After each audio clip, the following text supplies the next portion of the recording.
You can now get a 30-day trial to experience The Athletic for free. Visit the link in the description below to try it now.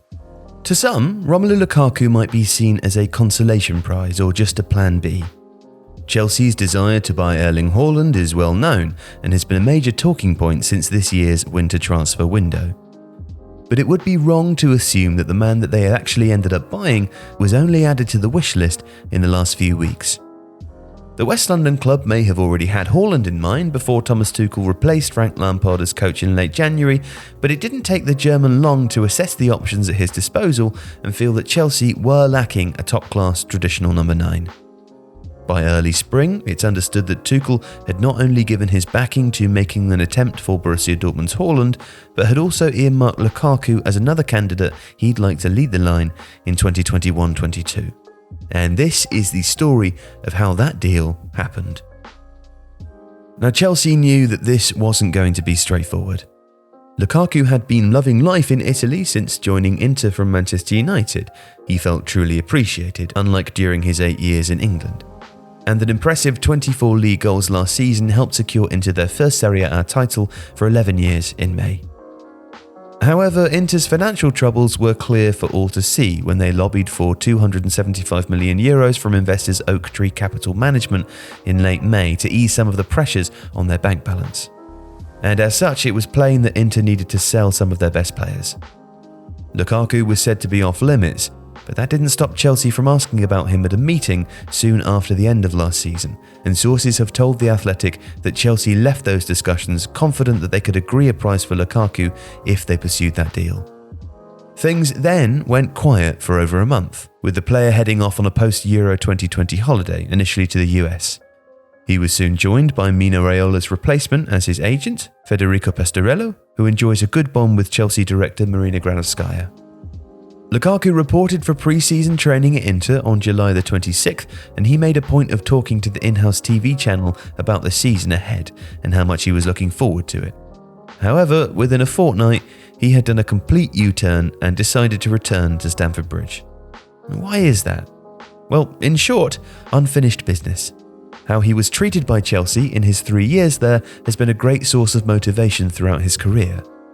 Lukaku made just 15 appearances, and from day one, he was made to feel that he was not good enough, primarily by then-coach Andre Villas-Boas.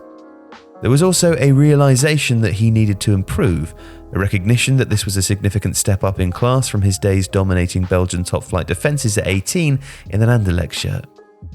Now, given that past, Chelsea's willingness to pay nearly £100 million for him and make him their highest-paid player was the right kind of message to send. 2 bids were rejected, one of which included Marcos Alonso going the other way. Inter had hoped to get more than £100 million, and Chelsea wanted to use players in part exchange to reduce the fee. £97.5 million was a compromise which suited both parties. Once image rights and bonuses are taken into account, Lukaku's salary will work out from around £325,000 a week to £450,000 a week, depending on just what is taken into account. This is a significant increase on Chelsea's previous top earner, N'Golo Kante's £290,000 a week deal, and is also more than what the striker's overall package in Italy came to. Romelu is a player that needs to feel loved, to feel wanted, a source told The Athletic. For much of his career, he's felt people looking at him with critical eyes. When he does well, people will say, well, he's doing this or that, but, and adding a negative. Chelsea have made him feel wanted. So a fortnight after turning up for pre-season with Inter, Lukaku passed a medical and travelled to Nice in the south of France with Pastorello to put the finishing touches on the transfer. Inter fans have, of course, reacted with anger, defacing a mural of Lukaku in the city. They also left a banner that reads, "Dear Lukaku, we expected more honest and transparent behaviour from you. But despite the fact that we protected you like a son, like one of us, you too proved yourself to just be like all the rest, going to your knees for money. We wish you the best, even if greed doesn't always pay." So how does Tuchel feel about it? Well, behind the scenes, he's delighted. The Chelsea coach doesn't regard Lukaku as second choice because they couldn't get Haaland. He appreciates both players for their ability to score goals primarily and sees different qualities in each. For example, Lukaku is considered to be better than Haaland in the air, a quality Chelsea have been in desperate need of as cross after cross has gone to waste during matches. Tuchel also sees this as great backing for him from the board.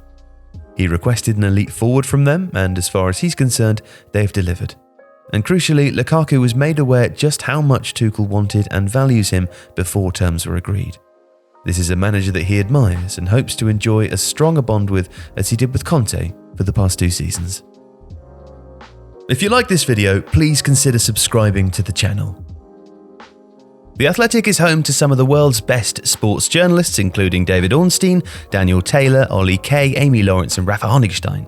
There are journalists dedicated to each Premier League team, so every fan gets the coverage they deserve, not just the big clubs. And you can try it for free now for 30 days. See the link in the description.